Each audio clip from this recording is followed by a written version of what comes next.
Pemerintah Provinsi Pemprov Bali menargetkan pendapatan asli daerah PAD dari pungutan wisatawan asing PWA dalam rancangan anggaran pendapatan dan belanja daerah RAPBD tahun anggaran 2025 sebesar 250 miliar rupiah. Target ini dinilai terlalu pesimis oleh DPRD Bali.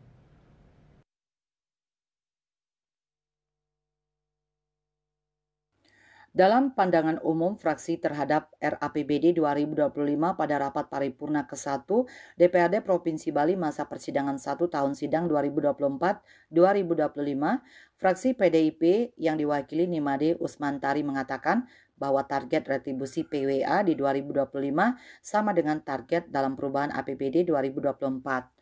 Realisasi PWA selama 8 bulan 14 Februari sampai 14 Oktober 2024 sebesar 241,488 miliar rupiah atau 96,605% dari target. Berdasarkan data statistik BPS Provinsi Bali 2024, mencatat jumlah wisman ke Bali semester 1 2024 sebanyak 2.899.080 orang, sehingga dengan perkiraan di 2024 sebanyak 6 juta orang sangat realistis untuk tahun 2025 kunjungan wisman ke Bali bisa mencapai 6,6 juta orang. Dengan demikian, potensi PAD dari PWA tahun 2025 dengan tarif masih mengacu pada Perda nomor 6 tahun 2023 adalah sebesar 990 miliar rupiah. Oleh karena itu, fraksi PDIP mendorong agar target PAD dari PWA 2025 dinaikkan menjadi target yang realistis dengan upaya maksimal. Hal ini diharapkan memberikan motivasi dalam melakukan langkah-langkah lebih progresif dengan melakukan perbaikan tata kelola dalam sistem pemungutannya. Hal yang sama juga diungkapkan fraksi Gerindra PSI yang dibacakan oleh IKD Dharma Susila.